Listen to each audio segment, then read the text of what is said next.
cinta kan kalau secara neuroscience ada phases of love kan. Jadi ada berbagai macam hormon dan neurotransmitter yang dirilis di fase-fase cinta yang berbeda.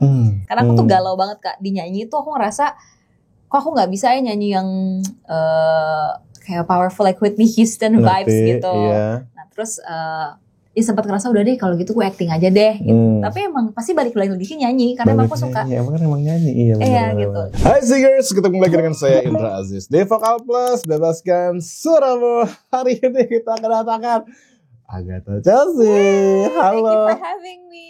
Thank you for coming here. Aku senang banget sih ada kamu di sini. Aku senang banget ada di sini Kak. Serius, karena gini loh, kita terakhir kerja bareng. Itu years ago. Years ago banget, iya kan? Aku masih kecil banget dulu, aku kayak lihat Kak Indra tuh yang masih takut gitu. Masih takut kayak ini, tapi Kak Indra baik banget, so ya.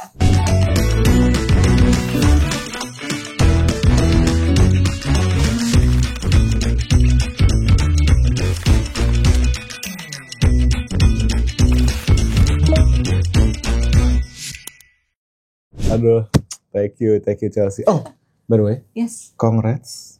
Single terbarunya. Yeay, terima kasih. Aku tuh gak sih, aku tuh beberapa hari ini lagi galau. Pas aku denger lagu kamu, langsung nyaman hatiku. Waduh, rasanya. langsung nyaman ya. Langsung nyaman banget dari musiknya, dari liriknya, dari suara kamu. Kenapa ya kamu tuh kalau nyanyi tuh selalu nyaman gitu loh. Waduh. Emang apa sih, coba aku mau ngomongin nyaman dulu. Nyaman. Kita buka dengan single kamu dulu. Single aku ya. Nyaman. Ada apa dengan nyaman dan nyaman. apa yang membuat kamu nyaman sih Chelsea? Sebenarnya aku nulis lagu ini kan bareng Kak Bianca Dimas ya. Oke. Dan filosofinya sebenarnya lumayan lucu karena aku tuh sebelum lagu-lagu sebelumnya, I don't know why aku kalau nulis lagu tuh jadi kenyataan Kak. Aneh gak sih? Oke. Jadi kayak aku percaya banget sama the power of my words and also my songwriting. Oke. Karena whatever I wrote down tuh biasanya terjadi. Jadi makanya aku ngomong ke orang label aku, guys kayaknya aku gak mau nulis lagu sedih lagi deh. Karena it keeps on happening. Iya. Jadi kayak mending aku nulis lagu cinta yang aku pengen itu seperti apa. Supaya siapa tahu semoga dengan kekuatan Tuhan jadi kenyataan. Jadi kenyataan ya. Apakah itu yang disebut sebagai apa sih namanya? Manifestasi gitu. Iya. Nah, menarik ya Kak. Karena aku kuliah tuh ambil neuroscience kan. Itu dia. Oke, terus. Neuroscience kan. Dulu tuh aku gak percaya banget sama apaan sih nyanyi lagu galau juga gak apa-apa kali gitu. Sampai akhirnya kuliah. Dan di kuliah aku dijelasin secara scientific manifestasi itu seperti apa. Dan ternyata ada penjelasannya. Secara saintifik. Jadi that's why mulai dari saat itu dan juga aku awalnya kan aku mikir udah deh gak apa-apa. Tulis tulis lagu galau, taunya kejadian, jadinya aku kayak sekarang I gotta be more careful with my words. Iya, bener guys. Jadi kalian juga gitu ya, karena apa yang terucap dari diri kalian itu bisa jadi sebuah doa. Iya, bener banget. Bener. Oke, jadi kalau misalnya nih seorang Agatha Chelsea menulis di kartu nama, detailnya apa nih? Penyanyi, musisi, aktor, neuroscientist atau apa sih? Atau psikolog? Waduh. Lumayan bingung juga sih Kak. Aku selalu ditanyain kan kayak apa nih. Makanya aku menempatkan diri aku tergantung tempatnya di mana. Misalnya kalau konteksnya aku lagi bernyanyi, ya aku penyanyi. Kalau konteksnya aku lagi dulu waktu zaman kuliah ya akademis gitu. Konteksnya lagi main film, pemain film. Jadi depending on konteks aja. Bisa. Kamu bukan pernah jadi asdos juga ya? Iya pernah juga. Oh my god. Jadi kayak merangkap aja semuanya. Gitu. Tapi yang kamu apa ya? Aku mau nanya yang kamu paling enjoy, tapi aku yakin kamu enjoy semua sih. Aku enjoy semua sih. Tapi oke deh, tapi saat ini nih kamu lagi mungkin karena kamu lagi rilis single kali ya. Sebenarnya semuanya tuh ada benang merahnya menurut aku Kak. Aku tuh suka creating something. Jadi kayak misalnya lagu, yang aku suka dari lagu tuh sebenarnya the process of making the song.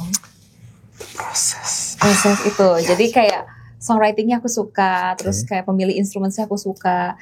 Sama di kayak acting pun yang aku enjoy tuh proses bikin karakter. Jadi kayak page zero-nya gitu.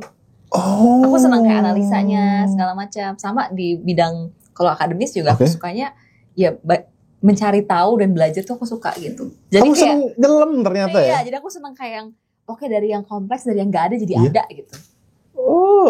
Menarik. Termasuk juga dengan lagu Nyaman ini. Berarti kamu bersama Bianca Dimas, itu kamu juga kayak masuk ke dalam detail-detail kecil. Kamu seneng gitu, bunyi-bunyian kayak aku mau bunyi ini. Iya. Karena menurut aku nulis lagu tuh kayak apa ya? Kayak meracik kali ya. Meracik bikin musiknya seperti ini. Karena kan ini aku percaya banget ya. Iya. Kalau lagu instrumennya diganti aja hasilnya bisa beda. Gitu. Hasilnya bisa beda ya? Iya, jadi seru. Dengan ada bunyi ini aja, detail kecil tuh bisa beda hasilnya dan rasa yang nyampe ke pendengar ya. Benar. Tapi dengan kata-kata keyword meracik, aku menduga kamu juga suka masak. Masak apa nih? Gak tahu, masak beneran. Kak, aku masak beneran gak bisa. Oh gitu, kirain enggak. karena kamu seneng meracik, kamu meracik juga masak. Aku meracik lagu aja, meracik yang lain aja. Tapi kalau masak kayaknya enggak deh. Tahu gak sih, aku tuh kan kamu seneng mendalami sebuah karakter ya. Aku tuh suka main satu game namanya Dungeons and Dragons. Oh oke. Nah mungkin one day kamu bisa main Dungeons and Dragons sama aku. I think it will be fun. It will be fun ya. It will be fun. Ya, jadi kalau di sini teman-teman juga tahu, aku pernah main D&D sama Raditya Dika juga. Ada satu videonya, dia bakal tayang juga tanggal 11 Agustus nanti. Mungkin Agatha Chelsea kita undang ikut main Dungeons and Dragons. Jadi fun fact ya Kak, Bang Radit tuh yang ngajarin aku main werewolf. Jadi maybe we can play. Jadi kamu main werewolf? Main werewolf tuh pertama kali sama Bang Radit. Dia yang kayak ngajarin gimana cara mainnya. Gitu. Oke, fix. Berarti next Dungeons and Dragons harus ada. Boleh, harus. Ayo, aku suka nih. Oke. Nah, ada hal yang aku juga sangat tertarik ya dengan the fact that kamu adalah seorang yang punya latar belakang di neuroscience dan psikologi, gitu loh. Gimana hubungannya dengan si lagu, dengan lagu. Nah, aku pengen tahu proses kamu nulis lirik, nulis lagu, apakah kamu menuangkan ke dalamnya ilmu neuroscience itu? Nah, Kak, ini yang mungkin orang-orang bilang aneh kali ya. Oke. Aku tuh kalau nulis lagu suka pakai psychological theory sebenarnya. Oh, jadi kamu oke, coba. Aku jelasin dari yang nyaman dulu ya. Oke. Nyaman ini jadi aku tulis karena cinta kan kalau secara neuroscience ada phases of love kan. Jadi ada berbagai macam hormon dan neurotransmitter yang dirilis di fase-fase cinta yang berbeda. Nah, fase nyaman ini tuh cinta yang paling secure sebenarnya. Jadi cinta yang udah settle. Kalau di awal kan masih yang menggebu-gebu, penuh dengan warna-warni segala macam, rasanya kayak roller coaster. Nah, itu tuh sebenarnya bisa dibilang kalau menurut neuroscience belum cinta, tapi baru infatuation gitu. Oh, itu baru tahap awal. Baru attraction. Attraction. Nah, cinta tuh bisa dibilang beneran cinta ketika hormon cinta dirilis kan. Itu oksitosin namanya. Oksitosin. Nah, itu dirilis ketika kita udah nyaman sama partner kita. Gitu. Oke. Itu terjadinya butuh waktu lama atau bisa tiba-tiba kok kayaknya baru 2 hari kok udah? Sebenarnya gak ada waktu absolutnya. Cuman memang biasanya typically honeymoon phase itu kan 1-3 bulan. Nah, when you pass that 1-3 months, harusnya udah masuk ke cinta yang lebih secure ini gitu. Oh, jadi nyaman ini tentang itu. Ya. Apakah ini kisahnya Chelsea? Waduh, belum Kak, doain ya. Oh, belum Kak, doain ya. Iya. Gitu. Tapi ini masih jadi manifestasi lah. Cuma laguku yang sebelumnya juga sama. Aku pakai teori. Ini ya. Menarik. Itu mungkin juga itu yang bisa orang saat mendengarkan kayak langsung bisa relate gitu. Karena ya kayak yang kamu lakukan tuh berbasis teori. Ilmu gitu ya. Nah, tapi ngomong cinta ya. Ini mumpung kita di lagu nyaman nih. Kamu percaya gak sih bahwa ada the one? Ini lumayan kompleks nih, karena kalau aku mungkin if you ask me like 5 years ago, aku selalu kan aku orangnya hopeless romantic banget. Jadi aku berpikir pasti ada the one. The one, oke. Cuma setelah as time goes by, aku menyadari kayaknya nggak ada deh Kak. Lebih kayak gini. Ada orang yang emang secara natural kita lebih klik, tapi kita yang memilih dia bakal jadi the one apa enggak. Tunggu. Oke. So basically you're saying kita yang memutuskan bahwa if that person is gonna be the one atau enggak. Menurut aku. Cuman emang ada orang yang secara naturalnya kita lebih klik nih, frekuensi, lebih bisa berkomunikasi segala macam, lebih cocok. Tapi kalau kita nggak milih buat dia jadi the one, dia nggak akan jadi the one. Kalau menurut aku. Oh my god, keren sekali itu ya.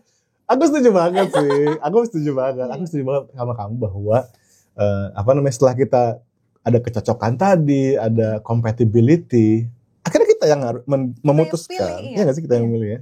Aku gitu. Tapi gak tahu juga Kak, aku juga belum. Luar biasa guys, tapi ini adalah sudah merangkum seluruh podcast kita. Jadi cukup sampai di sini. Ini sudah menjawab semua durasi ya. Oke. Aku pengen gini nih, aku selalu kalau di program ini ngobrol sama tamu-tamuku. Supaya teman-teman bisa merasakan juga nih perjalanannya. Dan teman-teman tahu proses. Kita selalu bawa ke masa lalu nih. Gak apa-apa dong. Oke, jadi kita mundur dulu nih ke era-era idola cilik. Itu berapa tahun lalu? 12 tahun lalu. 12 tahun lalu ya. Lama banget Kak. Lama banget ya. Ada gak sih memori yang kamu masih ingat atau melekat atau sebuah pelajaran yang kamu bawa sampai sekarang nih, seorang Agatha Chelsea di saat ini gitu? Banyak banget sih. Banyak banget. Itu jadi salah satu turning point hidup aku banget ya. Karena di sana aku ketemu banyak orang. Terus baru pertama kali kan tadinya aku tuh kalau nyanyi ya. Aku tuh cuman les di tempat les, ketemu teman, terus nyanyinya juga nyanyi mall to mall, cuman fun aja. Sampai akhirnya aku ikut kompetisi yang diikutin seluruh anak Indonesia, satu Indonesia gitu, dari Sabang sampai Merauke. Karakter suaranya beda-beda, terus cara stage act-nya beda-beda. Satu, aku jadi belajar banget.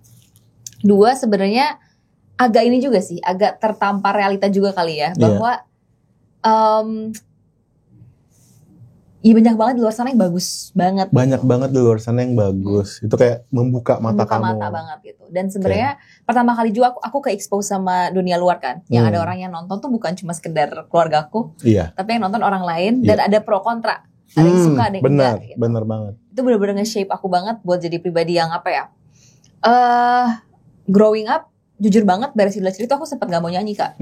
Karena sempat ada komentar negatif lah. And I was 11, right? Aduh, iya I was such a small kid yang maksudnya benar-benar pertama kalinya nge-experience ada orang yang gak suka, ada yang komentar gimana. Sempat aku udah di periode aku gak mau nyanyi. Sempat gak mau nyanyi? Padahal nyanyi itu something that I've always loved doing. Tapi sempat stop karena omongan orang gitu.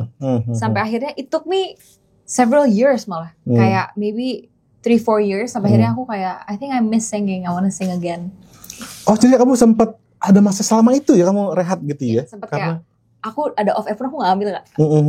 Karena aku di otak aku semua orang bilangnya aku gak bisa nyanyi.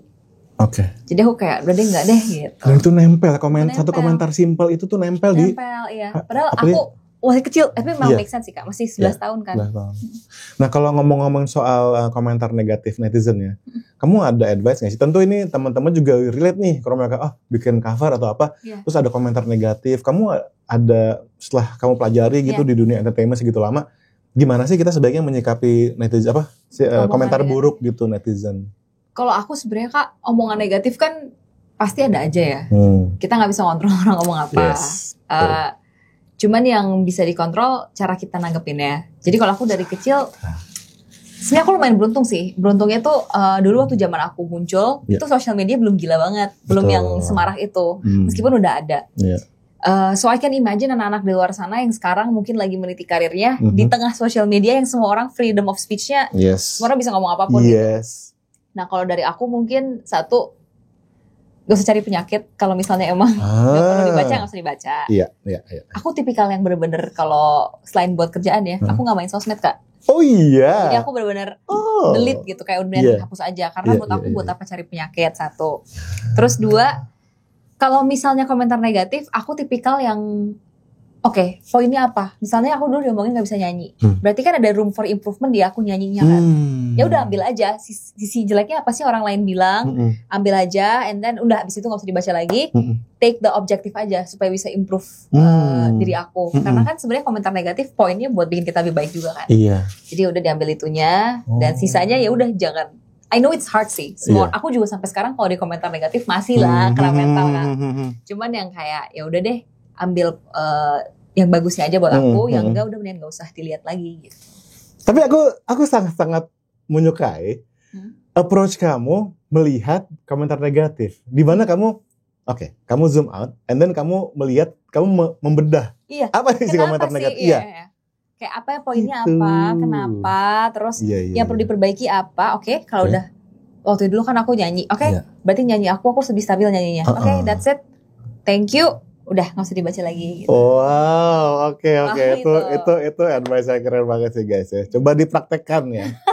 Iya, tapi susah sih pasti kan. Aduh, bener banget. Setuju banget. Karena itu aku udah bikin konten dari zaman sebelum YouTube, bahkan kayak bikin blog, ya kan, nulis blog segala macam. Tentu ada komentar sering berdebat di internet ya. Dan even aku yang udah ngalamin itu sampai sekarang pun kayak kalau ada gitu masih kena. Karena emang manusiawi lah. Iya, bener banget ya. Tapi itu perlu kita omongin juga tuh. Apa yang kamu pelajari dari studi kamu yang waktu kemarin di Melbourne ya? Di Melbourne ya. Karena aku yakin ya di bidang studi kamu itu banyak banget yang bisa kita praktekin, nggak cuman di masalah sosial media, tapi juga di belajar musik. Bener banget. Ya, karena aku pernah dengar nggak apa deh kita aku mau nanya satu hal sekarang deh yang menyangkut itu ya. Mungkin kita ntar balik ke topik ini. Tapi gini, katanya ini nggak tahu benar apa enggak ya? Katanya menurut neuroscience, kalau kita mau belajar piano nih, bahkan nggak ada pianonya, kita ngebayangin aja jarinya. Misalnya kita, oke, gue mau konser, gue bayangin jari gue, nggak pakai piano, cuma ngebayangin doang gitu. Itu counts as latihan. Kamu setuju nggak dengan pernyataan itu? Sebenarnya ini very specific case ya. Cuman kalau menurut aku, it can be, karena ketika kita membayangkan dan juga praktis, kita kan berarti engage different areas of our brains yang involved kalau kita beneran main piano kan. Contoh misalnya kita bayangin tadi, note-nya begini, berarti itu kita satu, nge-activate motor cortex kita, karena kita gerakan jarinya. Dua, auditory cortex kita juga aktif, karena kita membayangkan suaranya kan. Ya. Terus udah gitu misalnya let's say, ini kalau paling simpel belajar piano kan misalnya tangga nada nih. Do, re, mi, fa, sol, la, si, do, jarinya kan gak boleh asal. Nah, ketika kita memilih, gak boleh asal, jarinya harus seperti ini, itu juga activate prefrontal cortex kita bagian depan. Jadi karena itu dia nge-activate berbagai macam area, even though gak ada pianonya, once you touch the piano, pasti it would be easier for us to activate different regions of our brain tadi. Jadi kayak, it counts ya, tapi mungkin perlu lebih spesifik case-nya gimana sih. Tapi aku bisa melihat kayak the silver lining dari itu. Ini perlu kita dalami lebih jauh nih. Nah kalau nyanyi gimana? Misalkan nih, aku mau manggung beberapa hari lagi, ya kan? Aku mau latihan, aku ngebayang-bayangin, mungkin aku ntar di panggung mau ngelakuin ini, aku mau tanganku mau gini, itu bisa nggak sih? Maksudnya jadi hal yang bisa. Karena kan kalau nyanyi di panggung, misalnya stage act gitu, aku ntar mau gini, itu kan kita planning kan? Betul. Planning itu salah satu bagian dari melatih ngasah otak kita juga supaya ntar pas di-execute ya jadi lebih gampang for us. Karena kan basically secara prinsip dasar otak kita tuh, kita gak suka yang secara naturnya ya, kita gak suka yang terlalu complicated. We like things yang simple. Jadi kalau kita praktis kan it's gonna be more simple for our brains kan? Betul. Jadi lebih gampang, so we can do it more naturally gitu. Oke guys, mulai sekarang kalau kalian mau perform, mau latihan gitu, kalian bisa membayangkan dan melatih internal di dalam kepala kalian sebelum kalian actually latihan gitu. Betul. Ya. Itu lumayan membantu pastinya ya. Tapi kita akan dalamin lagi, kita akan mundur dulu, balik ke itu dulu ya. Oke. Dari Idola Cilik nih. Kamu kan berarti udah dicap penyanyi cilik. Dari kecil. Kan? Dari kecil. Nah, kapan sih transisi penyanyi cilik tuh udah gak melekat lagi di Agatha Chelsea? Wah, ini PR banget Kak. PR ya? PR banget. Karena aku tuh dari karena penyanyi ciliknya yang nempel banget. Betul. Terus udah kayak gitu kerjaan-kerjaanku, aku pun dulu waktu kecil kan anak-anak banget. Jadi emang image anaknya kuat banget nih. Sampai aku SMA pun aku nyanyi. Jadi aku lucunya main film remaja. Di situ aku nyanyiin soundtracknya juga. Lagu Cinta-Cintaan. Orang masih belum bisa accept. Yang kayak, kok udah nyanyi lagu cinta sih? Padahal waktu itu aku udah kayak 16 gitu. Udah boleh lah cinta-cinta gitu. Tapi orang belum bisa terima. Belum. Sampai akhirnya aku transisi tuh seperti nyanyi lagu rohani dulu. Habis lagu rohani, aku sempat break vakum karena aku kuliah. Selama kamu di Melbourne kamu gak bermusik berarti? Aku berarti setahun di sana gak bermusik. Sampai akhirnya aku balik ke sini buat liburan, rekaman baru lagu cinta pertama aku. Itu pun masih yang kayak orang, gitu. So it's a process gitu lah. Ya, memang butuh proses. Butuh proses. Aku nggak baik karena di sini juga banyak teman-teman yang belajar nyanyi kan dari kecil, dan mereka mungkin udah ada kontennya dari kecil gitu, dan ya memang ketika mereka bertransisi supaya nggak disebut penyanyi cilik lagi, memang butuh proses, harus sabar aja ya, dan sabar. Dan harus ada dua sih Kak yang aku lihat ya. Kalau aku kan yang pelan-pelan. Yeah. Tapi ada juga yang langsung drastis.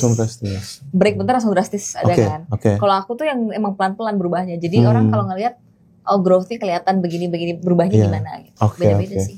Tapi berarti kalau dari kasus kamu berasa tuh ya, ini nih poinnya ya. Ketika kamu habis dari rilis lagu Rohani, terus sempat kuliah. Nah dari situ tuh transisinya tuh, di situ ya. Orang udah mulai bisa menerima lah ya. Itu aku umur 18 baru bisa nerima kayak gitu. Masih. Nah ini juga ini mungkin nggak berlaku di kamu sih, aku yakin ya. Karena gini, beberapa kasus di mana orang kalau sudah berkesenian dari kecil dan bahkan di spotlight gitu ya, dia tuh ada sesuatu yang kayak hilang dari masa kecilnya gitu. Nah kalau kamu sendiri gimana? Kamu sempat nggak ngerasain gitu kayak hilang ya? Iya, aku dari kecil, dari umur belasan tahun tuh aku udah di kamera, di lighting segala macem. Ketika kamu sekarang nih merasa, aduh masa kecil gue ada yang kurang lagi, gitu nggak? Kalau aku tuh plusnya Kak, karena aku nggak pernah homeschooling, jadi aku sekolah tetap biasa. Kamu tetap sekolah normal? Sekolah normal, jadi aku syuting tuh weekend gitu. Cuman yang mungkin aku kehilangan itu masa-masa apa ya? Waktu kecil kan kita banyak explore, kadang sering salah ya.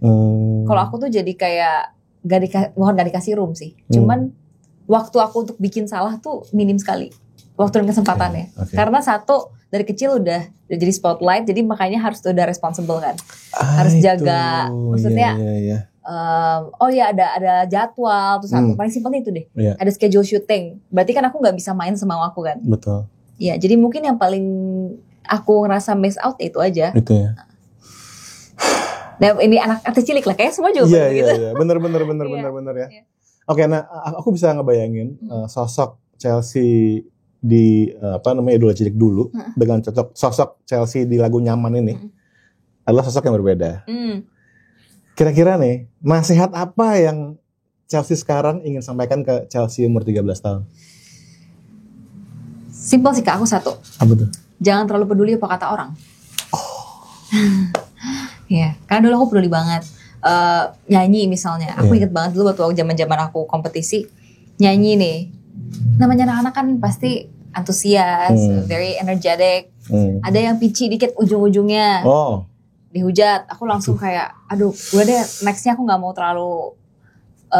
Jadi aku nggak fun di stage. Nggak fun. Nggak have fun. Bahkan nyanyi harusnya betul, have fun, kan? Setuju banget. Jadi gak have fun.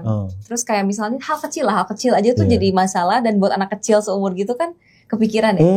Jadi I would say buat Chelsea yang umur 13, don't care so much orang ngomong apa. Sama yang kedua, don't try to make everyone like you. Karena yang namanya manusia pasti ada yang suka ada yang enggak kan. Jadi ya gak usah berusaha keras buat bikin semua orang suka sama kita. Gitu. Keren sekali ya. Oke, itu juga nasihat juga buat teman-teman yang lagi nonton yang usianya sekitar segituan ya. Aku juga setuju banget sih, itu nasihatnya keren banget ya.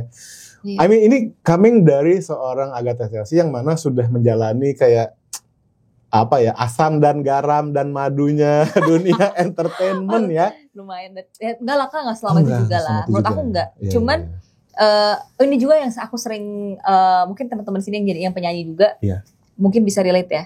Aku tuh dulu sempat ada di periode di mana aku ngerasa nggak bisa nyanyi karena karakter vokalku itu nggak kayak yang mainstream. Paham gak sih Kak?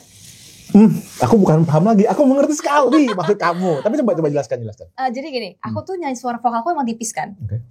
Vokalku tipis, terus emang udah ciri khas aja gitu. Ciri khasnya tipis. Terus lagu-lagu yang cocok sama aku, yang emang aku comfortable nyanyiin, itu bukan lagu-lagu ballad pada umumnya. Nah aku tuh sempet ngerasa, aduh kenapa sih suara gue nggak yang kayak yang lain, nggak bisa yang belting, nggak bisa yang kayak apa ya sebutannya, yang powerful, yang dianggap strong lah ya secara kompetisi. Karena mungkin aku juga lahir dari kompetisi, terus teman-temanku juga kanan kiri anak-anak kompetisi, jadi semua yang patokannya tuh lo nyanyi bisa sampai nada berapa, ngerti banget yang kayak gitu kan, festival banget lah gitu.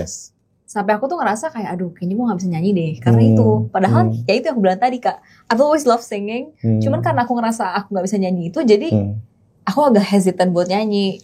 Nah itu yang aku rasa teman-teman di sini juga mungkin kalau yang sama kayak aku, karakter vokalnya mungkin tidak seperti pasar, mungkin merasakan hal yang sama gitu. Cuman emang semua orang kan punya, menurut aku ya, suara tuh gift. dari yang di atas ya. Suara tuh gift, semua orang punya karakternya masing-masing. Dan just because karakter kita itu seperti A, gak sesuai sama the standard. Iya, the standard. Bukan berarti kita gak bisa nyanyi. Kamu kapan menyadari ini? Di kira-kira di... Wah, sebenarnya baru-baru ini Kak. Kalau baru-baru ini. Karena aku tuh galau back and forth banget. Makanya kalau diperhatiin, ini salah satu yang jelek juga sih. Aku tuh dibilang konsisten banget di nyanyi juga enggak.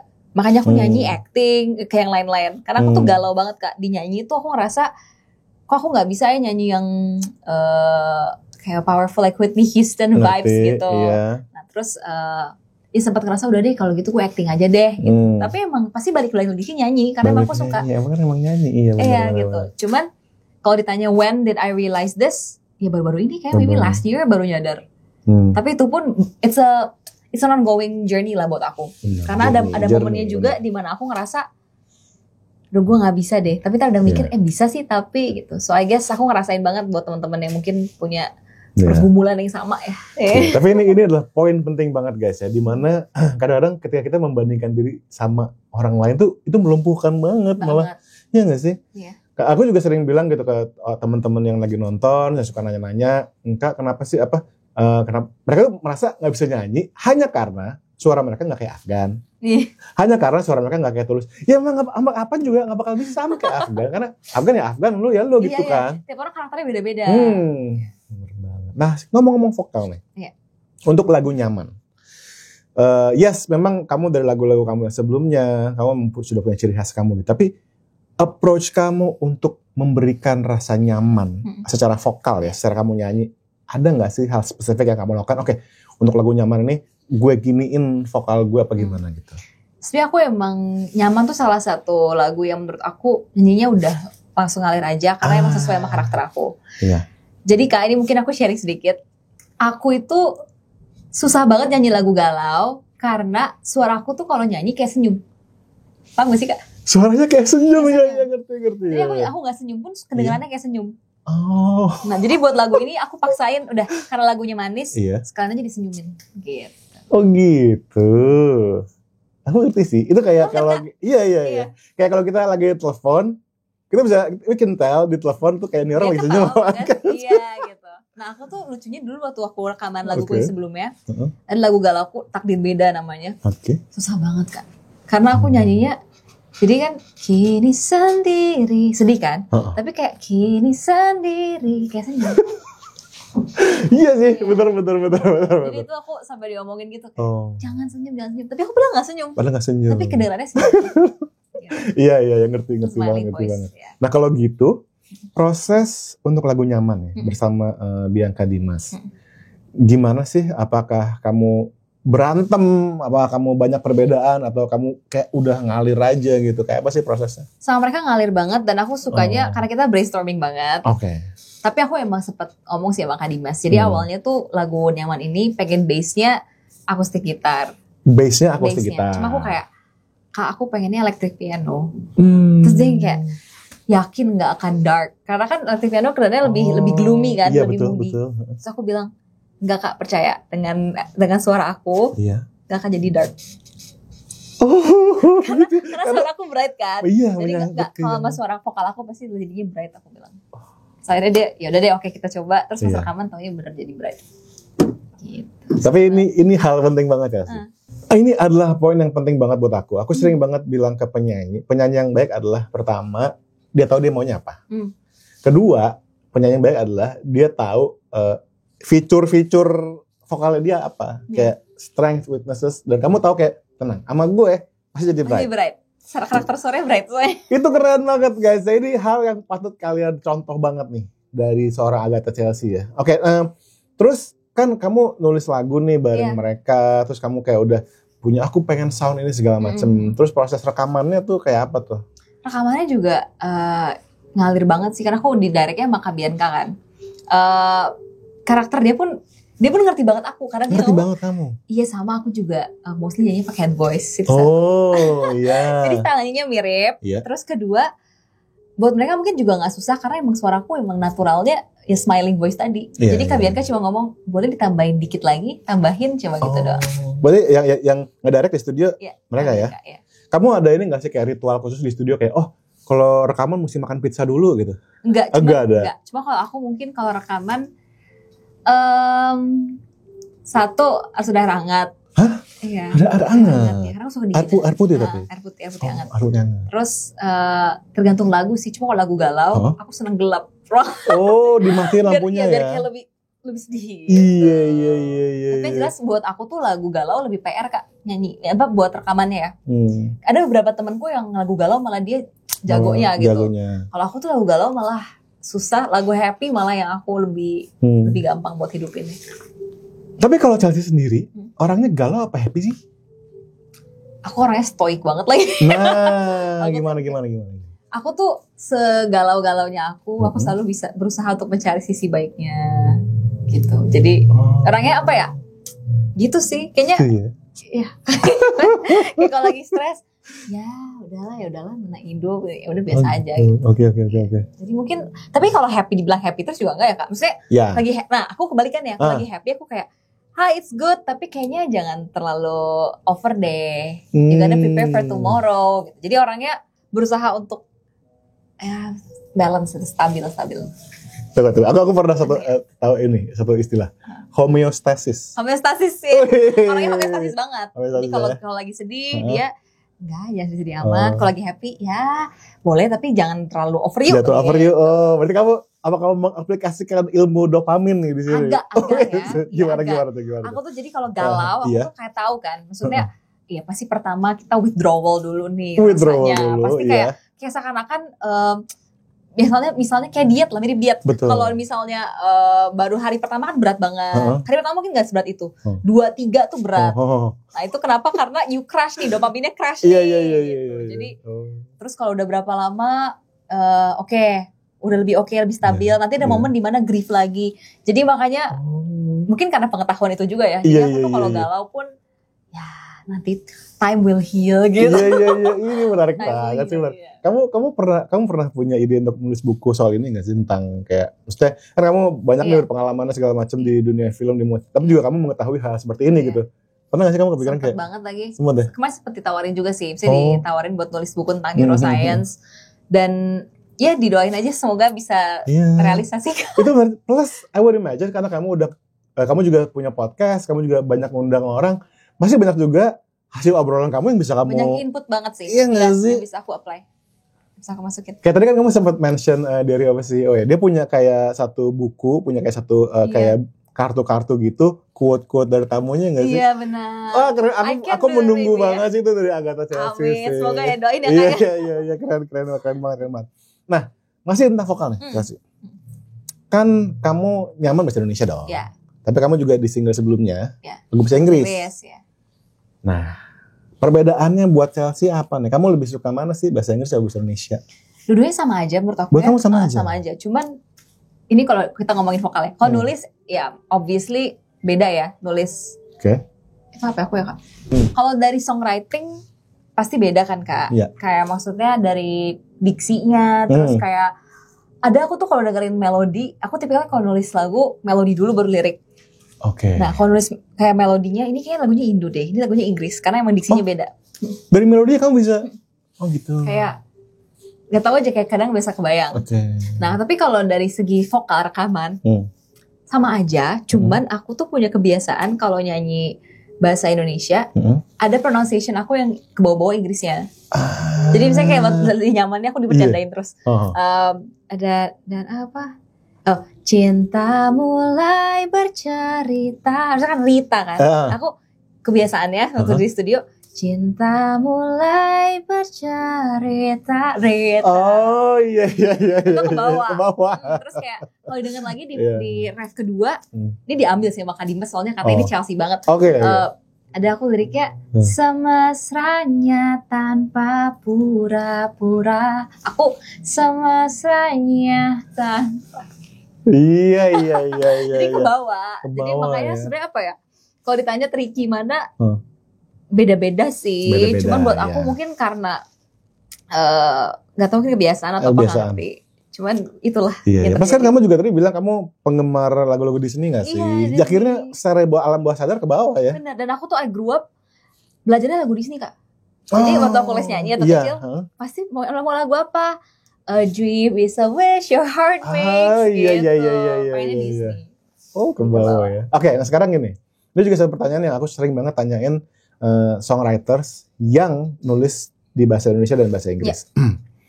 Tentu sebagai penyanyi yang dulunya sering nyanyi lagu Disney, ketika kamu harus nulis lirik bahasa Indonesia, pernah gak ngerasa cringe? Pernah banget, Kak. Pernah banget. Oke. Pernah banget.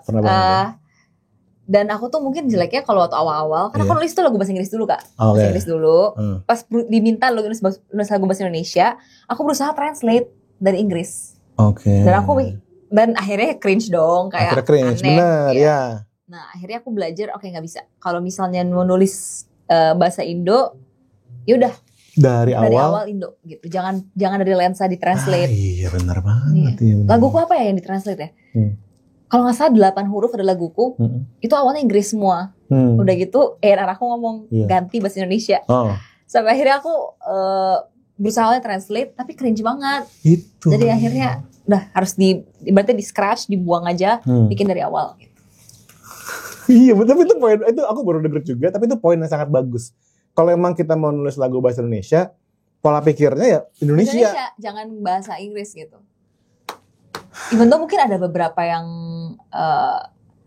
kosakata aku yang mungkin ada translatannya, cuman gak sampai literal word by word diambil gitu. Tahu gak sih, aku tuh anakku ya, mungkin anakku kayak anak generasi Discord sama Roblox kali ya. Jadi dia kadang-kadang ngomong bahasa Indonesia tapi pakai ekspresi bahasa Inggris, kayak misalkan, di akhir hari, di akhir hari, at the end of the day. Oh, di akhir hari dia ngomongnya. Nah itu ya. Sigma ini ya, Skibidi Sigma. Nah itu kalian teman-teman yang generasi Discord Roblox kalau nulis lagu harus dengan bahasa Indonesia. Sama mungkin yang membantu kalau aku banyak baca buku sih. Iya loh, bener ya. Berpengaruh referensi penulisan itu ya. Banyak baca buku, terus kayak gak usah baca buku deh kalau gak suka baca, dengerin lirik orang lain. Terus baca lirik orang lain, pemilihan katanya kayak gini. Siapa penulis Indonesia, lagu Indonesia deh yang kamu seneng liriknya? Liriknya aku suka banget. Tulus aku suka, Tulus aku suka liriknya. Manis apa yang menurut aku. Manis. Terus pemilihan katanya unik-unik. Pemilihan kata yang unik ya. Gimana gak unik orang bikin lagu tentang sepatu tuh? Iya kan? Unik dan manis gitu. Cuman ya aku pelajari lagi, kadang kalau nulis lagu jangan try hard buat jadi unik. Guys, catat guys, jangan try too hard jadi unik ya. Kayak gak usah gitu. Kalau misalnya emang ngalirnya sederhana gak apa-apa gitu. Itu yang aku belajar sih.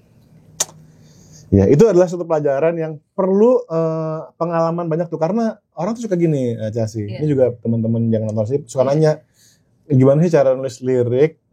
Karena mereka merasa, again kayak kita tadi nyanyi, kamu bilang, aku nyanyi gak kayak yang belting-belting. Lirik pun juga sama ya. Gak usah ya, gitu, gak usah. Berarti gini, ini kalau aku ngomongin soal dari kacamata akademis ya, esai nih. Kita kan kadang kalau nulis esai menjelaskan sesuatu pengennya yang bahasa-bahasa kompleks, dan you sound smart. Nah, iya. Padahal esai yang paling bagus adalah esai yang paling sederhana, yang semua orang kalau baca ngerti. Itu yang paling bagus justru. Iya. Jadi makanya if you can menjelaskan sebuah konsep dengan cara yang sederhana, yang semua orang bisa paham, itu baru yang bagus. Done a great job gitu. Itu ya, itu catatan penting ya. Bener banget sih. Oke, tadi kamu sempat mention juga buku ya. Kamu juga punya satu hashtag atau satu postingan, satu program ya. di konten-konten pendek kamu, yaitu Child Chapters. Yes, Child Chapters, betul. Child Chapters. Apa sih itu, kayak kenapa kamu penting untuk bikin itu gitu? Isinya aku project iseng dong sih, Kak, iseng-isengan. Karena aku tuh sering baca buku. Dan aku tuh suka ada banyak ide yang aku pengen bahas dari satu buku yang aku rasa bisa jadi topik. Orang-orang harusnya belajar ini nih gitu. Orang-orang harusnya be aware of this gitu.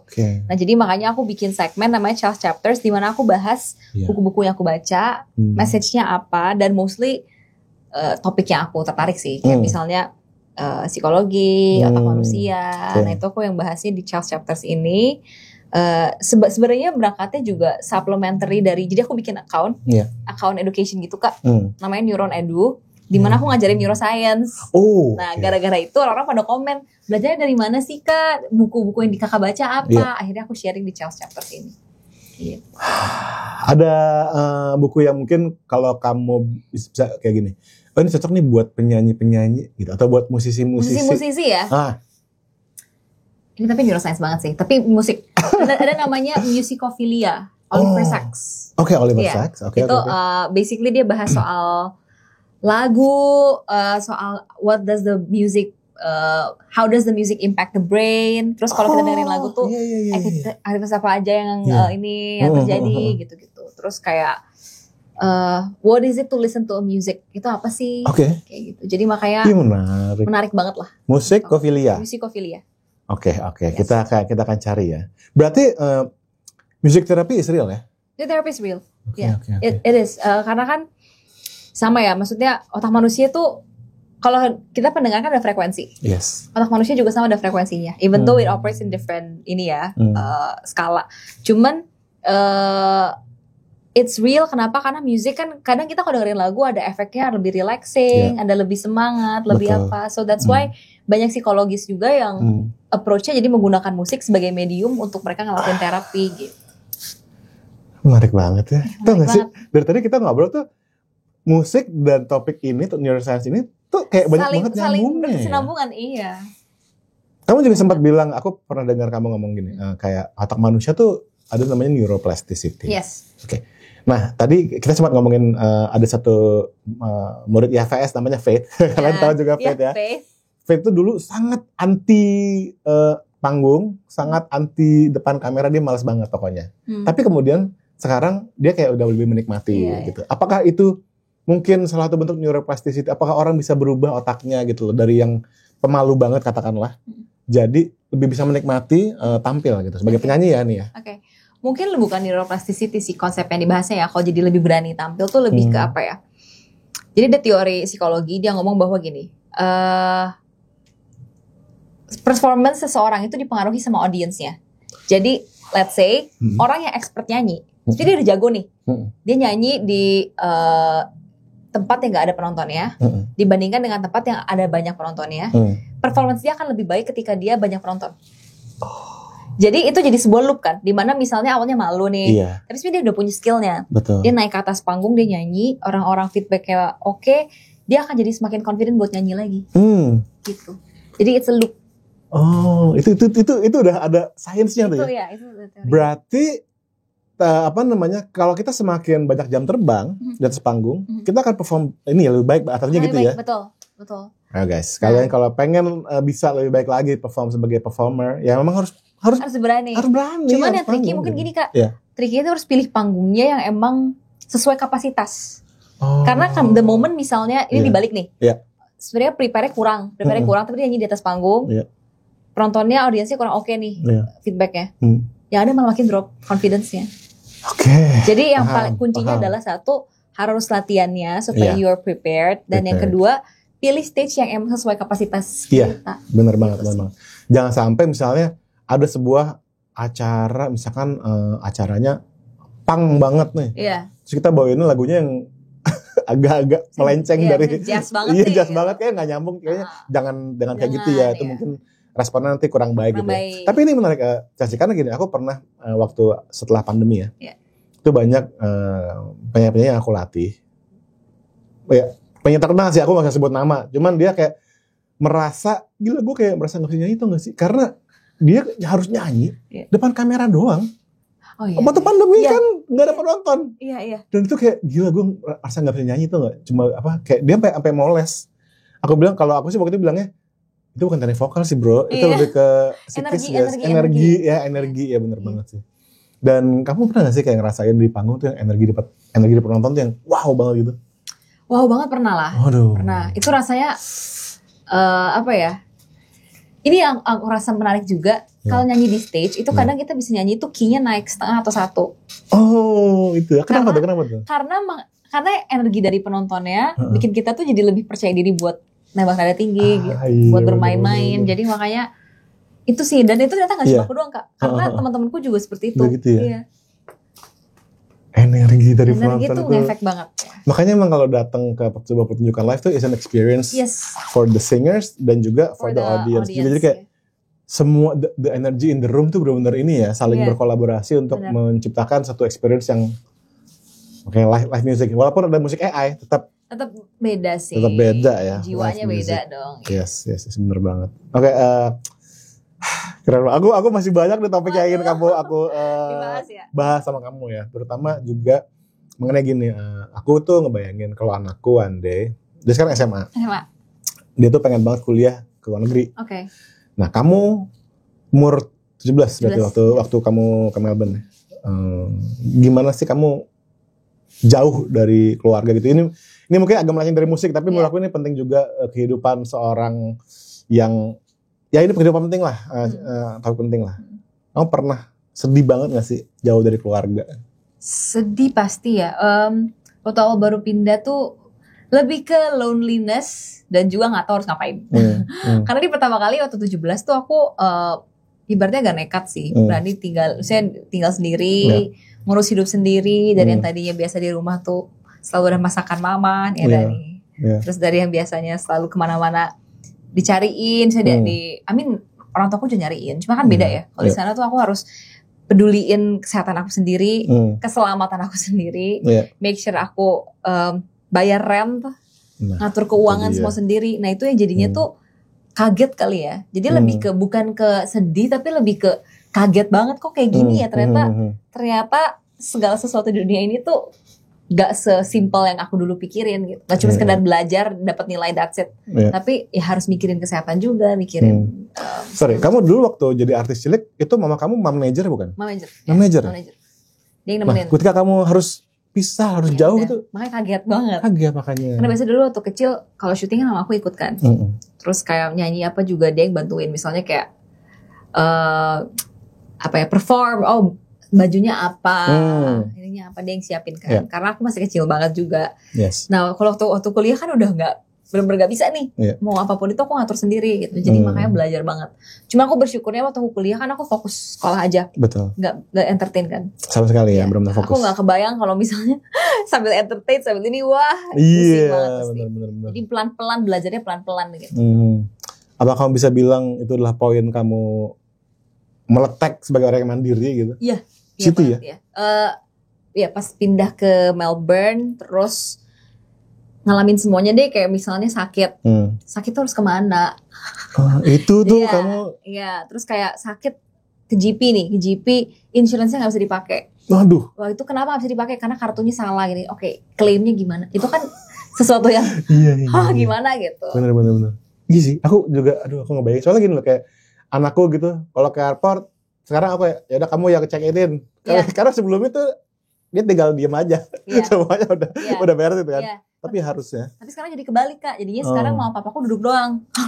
Iya benar. Anak-anaknya semua yang disuruh ini. Benar. Tapi memang kamu bisa bilang dilepas itu adalah hal yang penting untuk menemukan kayak gemblengan ya di masa itu. Jati diri, terus kayak jadi tahu maunya apa, sukanya apa gitu. Bahkan aku juga pernah dengar kamu sempat kena fine. Iya. Karena pemadam kebakaran atau apa gitu. Iya gak sih? Iya. Jadi itu kejadian aneh banget itu gimana sih? Jadi di sana tuh kalau misalnya kalau false alarm, fire truck datang. Oh, false alarm sampai fire truck datang itu di fine 3.000 AUD. 3.000 itu 30 juta. Ya. Nah, udah gitu itu tuh the thing with di apartemen di sana tuh sensitif banget fire alarmnya. Jadi misalnya kita masak nih, exhaust lupa nyala, itu bisa bunyi. Ya, jadi makanya aku waktu itu pernah. Nah, tapi dia tuh buat nyala, buat sampai ada fire truck datang, harus nyalanya tuh gak cuma satu, tapi sampai dari hallway pun nyala. Lalu terus kamu ngapain bisa sampai hallway nyala tuh? Aku cuma toasting sandwich, tapi aku gak nyalain exhaust. Dan aku sambil siap-siap. Karena buru-buru kan. Bunyi lah, udah bunyi intinya. Aku harus mikir gimana caranya supaya mati, supaya yang depan gak bunyi. Jadi aku berdiri di atas meja, aku kipasin. Ya ampun. Oke. Fire alarmnya aku kipasin. Sampai akhirnya berhenti. Jadi karena nggak mungkin aku di fine 3.000, nanti aku makan apa di sana. Oh my god, itu sebuah tamparan tuh ya. Realita bahwa kalau misalkan lo. Ini kalau terjadi, karena orang tua aku tuh lumayan strict sih. Papaku tuh strict. Jadi misalnya gini, papi kasih uang ini buat kamu 6 bulan ya. Apapun yang terjadi, ini buat 6 bulan. Gitu. Strict banget. Jadi makanya aku pun jadi harus atur keuangan kan. Bahkan sampai aku akhir mau pulang nih, uang aku sisanya banyak banget, uangnya sisanya. Karena kamu disiplin soalnya. Karena aku disiplin. Terus kayak papaku akhirnya ya udah it's your money. Karena kan papi ngasihnya 6 bulan gitu. Nah, kita sekarang kalau gitu ini merupakan bridging yang baik. Wow. Menuju ke safe space. Nah, di safe space itu kamu beberapa kali juga ngebahas topik masalah bisnis sama keuangan. Kalau nggak salah, kamu apa sih orang suka keluarga kamu ya? Ada komen kamu tuh bisnis aja gitu. Kapan kamu di dunia kreatif, entertain, musik gitu sih? Iya gitu. benar. Karena di keluarga aku gak ada yang musik Kak. Gak ada yang musik, gak ada yang ngerti do re mi fa sol la si do, gak ada yang ngerti. Terus menurut mereka dunianya asing banget. Karena kan kalau mereka keluarga aku semuanya bisnis nih. Jadi semua tuh ya kebiasaannya. Oke, ini kurang lebih gimana caranya bisa unlock value dari perusahaan ini gitu. Begitu. Sedangkan aku kan yang kayak gimana ya kalau bisa berandai-andai lagu tuh seperti gitu kan. Iya, benar. Jadi beda banget. Makanya mereka tuh yang kayak ini anak kita kenapa sih kayak gini? Anomali. Iya, anomali gitu. Dan akhirnya tapi untungnya mereka support sih. Kayak maksudnya malah dulu tuh turning point papaku support ya. Dulu dia gak support sama sekali. Jadi mau aku manggung di mana, nyanyi lomba di mana dia kayak ngapain sih lu gitu lomba, mendingan kita makan aja gitu. Nah, sampai akhirnya turning point-nya tuh aku audisi 2 cilik pun dia belum support. Sampai one day dia lihat aku di TV. Jadi lagi kerja di kantor, nyalain TV, itu anak gue. Terus dia kayak mikir, oh ya ternyata nyanyi juga bisa jadi prestasi ya. Gitu. Jadi kamu nggak mendebat papa kamu. Kamu buktikan aja dengan action. Karena aku masih kecil juga. Ya udah, buktiin aja gitu.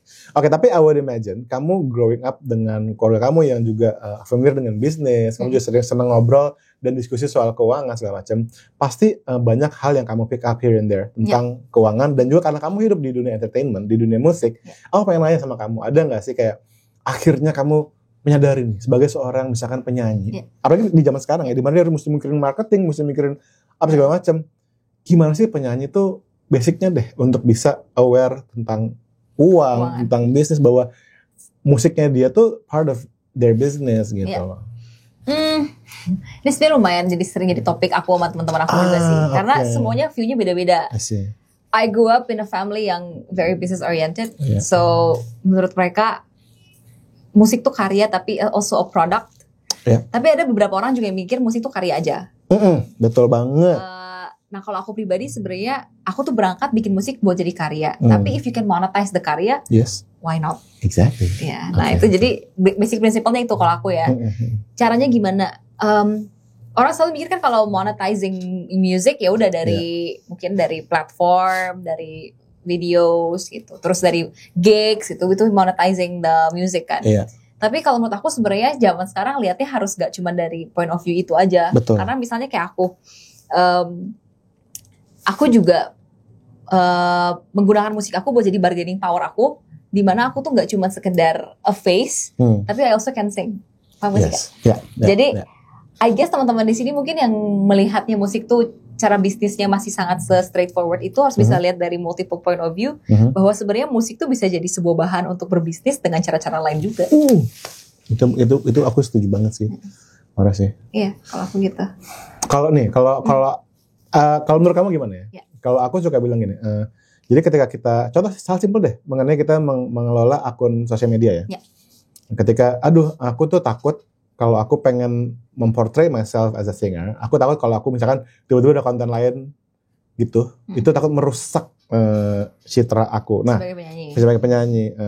Tapi aku punya sudut pandang, zaman sekarang tuh you as a brand gitu, you are a lot of things gitu. Jadi menurut aku nggak salah kalau it's part of your brand untuk misalkan ada beauty-nya atau ada fitnessnya tiba-tiba walaupun mungkin proporsional gitu. Kalau sudut pandang kamu gimana dari sisi ini nih? Nah ini sebenarnya kontroversial Kak, karena semua orang beda-beda. Iya benar. Kayak maksudnya nggak ada yang benar, nggak ada yang salah menurut aku ya. Setuju. Cuma kalau aku pribadi, karena aku juga mungkin dari kecil agak hidup di dimensi berbeda-beda ya. Maksudnya di dunia berbeda-beda gitu. Jadi kalau aku pribadi emang susah buat aku purely nyanyi aja, atau mungkin purely acting aja, atau purely akademis aja itu susah banget. Karena aku dari kecil udah lompat-lompat nih. Itu. Nah, tapi aku sempat ngobrol ini juga sama teman-temanku. Semua tuh ngomong ke aku. Enaknya aku adalah, kan aku udah banyak nih. Aku nyanyi iya, acting iya, neuroscience iya. Mungkin kalau yang banyak yang bisa nyanyi itu banyak. Yang bisa nyanyi plus acting itu juga banyak. Tapi mungkin lebih dikit dibanding yang bisa nyanyi aja. Yes. Ini bisa nyanyi, bisa acting, bisa neuroscience dengan background kayak aku. Nah itu mungkin di dunia ini atau di at least di Indonesia yang minim sekali kan jumlahnya gitu. Nah itu yang membuat aku tuh aku. Nah jadi makanya mungkin buat teman-teman di sini yang sama nih kayak aku, aduh bingung ya, gue nyanyi iya tapi gue ini iya. Maybe that combination itu yang bikin kita malah jadi kita. Iya benar. Tapi nggak ada yang benar, nggak ada yang salah. Kalau teman-teman yang purely di nyanyi banget juga, aku lihat teman-temanku banyak kok yang works dengan purely nyanyi gitu. Jadi makanya semua orang punya formula yang berbeda-beda. Cuman kalau yang sama kayak aku yang kalau kasar ngomongnya ya, jack of all trades lah, kayak semua iniin. Jangan berkecil hati karena I'm also like that dan bisa ada cara untuk navigate it sih menurut aku. Iya benar. Agak kayak curhat ya kita ya. Tapi benar. Ini penting, ini pembicaraan penting dan aku percaya banget di dunia musik khususnya nongkrong dan ngobrol adalah hal yang sangat penting. Benar, brainstorming sih. Itu. Karena kegalauannya para musisi itu sebenarnya mirip tapi beda. Beda dari kacamata yang berbeda gitu. Iya, benar banget. Kasih ini juga aku dari tadi belum terlalu tanyain ke kamu, tapi kayaknya aku harus tanyain karena this is part of Agatha Chelsea juga mengenai acting ya. Kan tadi kamu di awal bilang kamu seneng mendalami karakternya, motivasi karakternya. Gimana sih dari pengalaman kamu film selama ini ya? Pendekatan kamu tuh saat acting tuh gimana sih? Nah lucunya Kak, aku tuh pendekatan saat acting sering pakai lagu. Hah? Ya, jadi gimana? Jadi ini pakai contoh simpel film pertamaku ya. Aku tuh dulu nggak bisa nangis, nggak bisa acting dramatis tuh nggak bisa. Ini yang Meet Me. Ini yang After ya Meet Me yang paling mungkin paling jadi pertama kali ya aku main drama gitu. Aku tuh nggak bisa nangis sampai akhirnya. Jadi salah satu acting coach aku bilang ke aku, Kak Intia, selama ini kamu kalau nangis itu kalau gimana? Gitu. Apa yang membuat kamu nangis? Aku bilang satu, kalau misalnya benar-benar tersentuh, lihat saya keluarga ya, I really love my family. Terus dua, aku bilang aku sering nangis kalau dengerin lagu rohani. Ya, jadi awal dari situ. Nah, akhirnya ya udah buat film itu aku jadinya karena aku dibutuhkan untuk bisa nangis, aku menggunakan lagu-lagu itu untuk bikin aku nangis. Nah sampai akhirnya lama-kelamaan aku menyadari aku tuh lebih bisa masuk ke karakter kalau lewat lagu. Jadi biasanya aku lakukan kurang lebih karakternya dengerin lagu apa aja ya. Aku bikin playlistnya. Terus setiap kali aku mau take, aku dengerin dulu. Keren, tapi itu bener keren loh. Kamu bikin playlist, kamu pahami karakter ini, kamu bikin soundtrack untuk karakter itu. Terus aku jadi masuk karakter. Dan itu makanya menurut aku lagu tuh ngefek banget dalam behavior kita sehari-hari. Jadi kalau misalnya kita mau confident, dengerin lagu yang confident gitu. Tapi untuk lagu The Secretariat susah dong untuk bikin playlist. Iya, susah. Cuma kan Secretariat tuh karakter aku ceritanya ada kayak envy kan. Agak kayak dia tuh ada envious ke dari situ-situnya aku ambil gitu. Lucu. Nah, kalau dari acting ada nggak ilmu acting yang kamu bawa ke musik, begitu sebaliknya ilmu nyanyi yang kamu bawa ke acting gitu? Ada banget, makanya menurut aku tuh berkesinambungan banget ya. Karena kayak acting misalnya kalau nyanyi ya, kalau di lagu as simple as bikin music video kan ada actingnya. Iya benar. Terus kayak misalnya di panggung pun kan penghayatan tuh part of acting ya sebenarnya. Cuman mungkin yang paling directly correlated yang tadi aku bilang, yang aku masuk karakter tuh lewat lagu. Itu menarik banget sih. Iya benar. Gitu. Dance? Ada nggak kamu ketertarikan ke dunia itu? Kayak kamu nggak kurang ya? Apa nih? Dance. Kayaknya kita yang ada dulu aja kan. Oh iya. Kenapa coba? Iya. Cuman kayaknya aku lebih ke situ sih. Ke situ ya. Acting ini. Dan aku tuh sebenarnya suka banget. Aku anaknya sangat analisa sih. Jadi buat orang lain pun aku suka. Jadi misalnya kayak teman aku bikin EP, ini gimana ya strukturnya? Oke, kayaknya bisa dari gini. Aku suka kayak gitu. Sama emang hobinya begitu. Analisa senang ini. Tapi berarti kamu kalau misalkan contohnya ya dalam merilis single nih, nyaman gitu ya, single nyaman. Apakah kamu hanya fokus ke aspek kreatifnya saja, atau kamu udah ngebayangin ntar video klipnya, MV-nya gini, ntar marketingnya gini gitu nggak? Udah kebayang. Udah kebayang. Aku tuh kalau nulis lagu, ini aneh sih. Kadang aku suka kebayang satu warna. Warna. Jadi misalnya kayak nyamanin itu aku udah kebayangnya biru. Aneh ya, kayak kebayang biru gitu. Terus selain warna aku tuh kebayang visual langsung. Jadi kayak ini kenapa dia MV-nya Under the Moonlight, karena aku bayanginnya Peter Pan and Wendy. Ya ampun. Ya udah gitu. Jadi kayak kalau nulis lagu begitu, kebayang warna, kebayang visualnya aja gitu. Emang agak-agak halu kali anaknya. Iya, tapi ya bener ya. Tapi itu ngebantu sih, ngebayangin dengan visual ya, warna. Bener. Peter sama Wendy gitu kebayangnya. Wendy bajunya biru nggak sih? Biru iya, makanya. Iya benar. Jadi waktu lagi nyanyi pas lagi rekamannya pun kebayang, oh ya, it's like you're flying in the sky. Jadi ya udah kebayang kayak gitu. Keren. Oke. Ini udah durasi cukup lama ini, tapi nih, ya tapi oke, aku akan masuk ke segmen terakhir nih ya, di pertanyaan-pertanyaan aku ya. Oke. Pertanyaan pertama. Kan tadi kamu bilang dalam mendalami karakter kamu bikin playlist. Kalau Agatha Chelsea, aku kasih kamu 3 lagu untuk bikin playlist tentang Agatha Chelsea. Playlist of my life ya. Yes. Waduh. Nah, loh. 3 lagu. Aku mungkin satu Do Re Mi-nya The Sound of Music. Okay. Itu very personal for me karena it's one of the first songs that I learned waktu aku kecil. Jadi aku dulu nonton film The Sound of Music, langsung bawa mainan gitar, pengen sosok nyanyi. Itu satu. Dan itu lagu pertama yang aku nyanyiin di Idola Cilik. Oh iya, ya ampun. Jadi it feels very personal for me. Terus yang kedua mungkin mikir dulu apa ya? Itu aja, take your time. Ini hal yang sangat susah soalnya. 3 lagu doang soalnya. 3 lagu soundtrack of my life. Nah loh, ya. Maybe Heal the World kayaknya. Heal the World. Heal the World, make a better place. Soalnya itu lagu lomba aku waktu aku kecil. Terus waktu aku lomba itu lucunya sempat ada kayak, ini lumayan aneh sih, lumayan random. Jadi aku tuh waktu kecil, fun fact, selain aku nyanyi, aku tuh suka jadi bridesmaid waktu masih kecil, penabur bunga gitu. Mungkin orang ngeliatnya anak kecil percaya diri, mau jadi penabur bunga gitu. Nah, jadi lucunya pas aku nyanyi lagu itu, jadi pas aku jadi bridesmaid, terus aku sempet nyanyi lagu itu di satu wedding, aku di approach sama kayak this orchestra group gitu. Terus dia udah direkrut buat nyanyi and become a child singer. Lagunya jadi, itu. Lagunya Heal the World. Jadi itu very personal. Sama yang terakhir mungkin apa ya, tergalau. Lagu aku banget ya. Soundtrack of my life. Soundtrack of your life nih.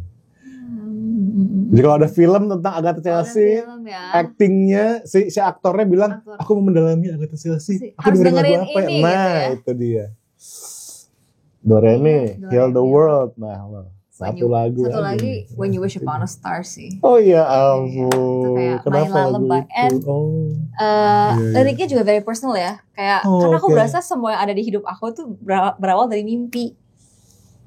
Jadi kayak anything your heart desires will come to you as long as you believe in it. Jadi makanya semuanya sih yang ada terjadi di hidup aku tuh awalnya dari aku menghayal, terus I believe that it's gonna happen, that's why it happens.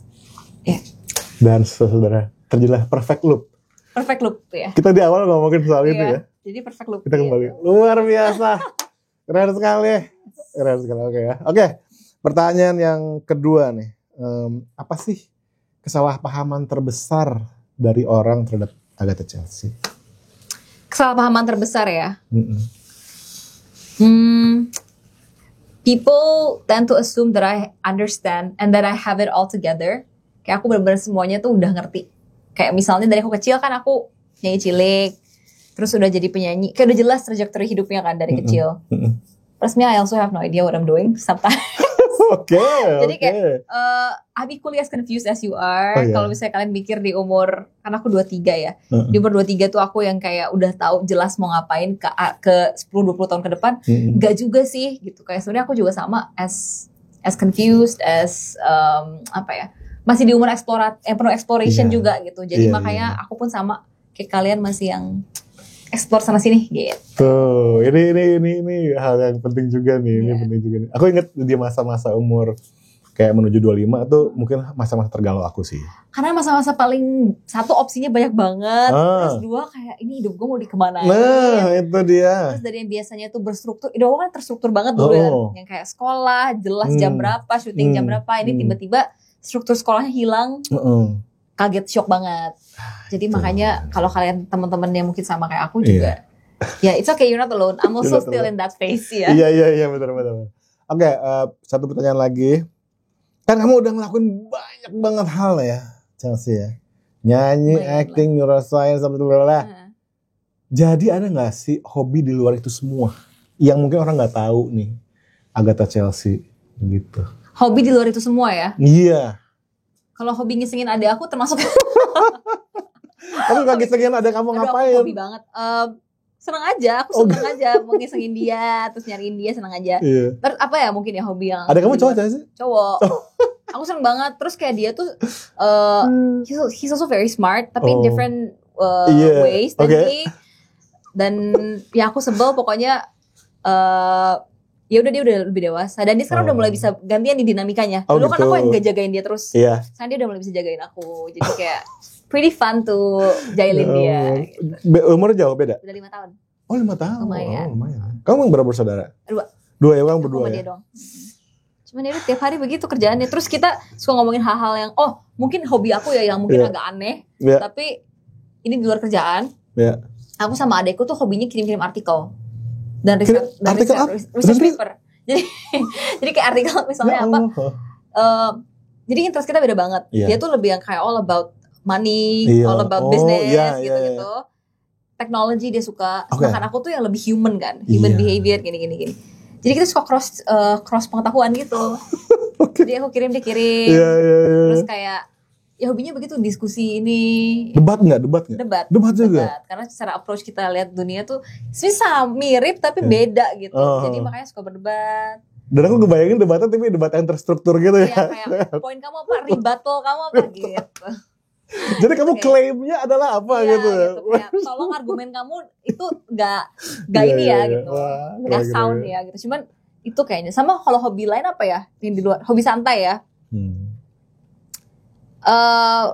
Sports lumayan sih. Kamu senang olahraga apa yang kamu suka yang lakukan? Lagi senang berkuda. Di mana? Di Pamulang bukan? Enggak. Aku di Sentul. Oh, di Sentul. Oke. Apa yang bikin kamu suka sama olahraga ini? Awalnya banget karena satu iseng. Jadi temanku yang ini. Satu iseng, terus 2 aku tuh kan aku suka nonton film-film superhero gitu kan. Kayak misalnya lihat Katniss Everdeen atau siapa. Katniss Everdeen ya. Kan mereka yang kayak keren banget kan. Abis. Kayak, nah terus aku rasa berkuda tuh salah satu kayak align to that aspect that I wanna touch on. Dan selama ini aku nggak bisa gitu. Jadi makanya ya udah iseng-iseng aja berkuda. So it's fun. Emang kita mesti main Dungeons and Dragons udah pasti. Cocok banget sih kayaknya kita. Cocok banget. By the way, ngomong Katniss ya. Katniss tuh kerenan di buku ya. Daripada jauh tau gak sih? Jauh. Tapi I would say sebenarnya masih oke lah, gak yang sejauh itulah. Iya. Kalau yang jauh banget tuh Maze Runner, kakak baca gak bukunya? Maze Runner iya, aku nonton filmnya doang. Jauh banget. Maze Runner bukunya sama filmnya. Ya, book lovers. Oke. Chelsea, selamat sekali lagi buat Nyaman. Terima kasih banyak. Apa nih ke depan? Apakah Nyaman akan menjadi sebuah EP, akan menjadi sebuah album kah? Didoain aja. Yang pastinya kalau EP udah I have several ideas. Cuman yang pastinya didoain aja dan ya I hope dalam bermusik ya aku berharap aku bisa lebih true to myself lagi, lebih konsisten lagi dan ya I can learn more lah from musisi-musisi yang udah hebat sama kakak juga belajar banyak.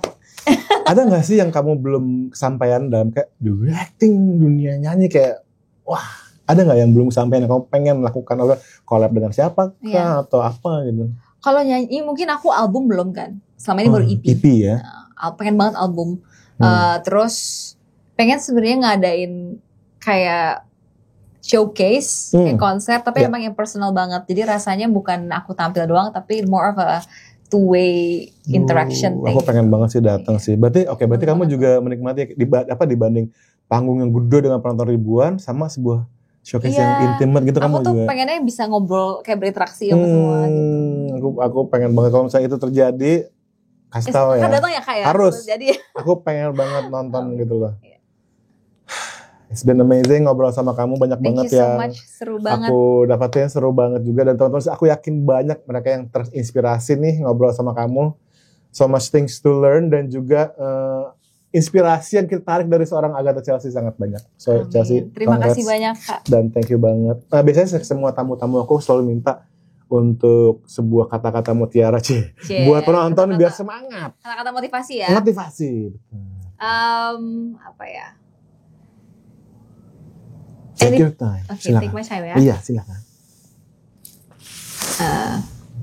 Anything is possible as long as you put your heart and mind into it. Semua hal baik, semua impian, semua yang pengen dituju tuh bisa selama kita menaruh hati dan juga pikiran kita di situ. Ya. Itu dia. From orang yang selalu bermanifestasi. Nah, iya itu poin. Dan berdoa juga, ya. Berdoa. Itu dia. Chelsea, untuk menutup obrolan kita ngomong bebaskan suaramu sama-sama ya. Oke, siap. 1, 2, 3. Bebaskan suaramu. Bye-bye. Dan apa adanya, cinta mulai bercerita semesranya tanpa pura-pura. Dengan sederhana kau jaga aku senyamannya.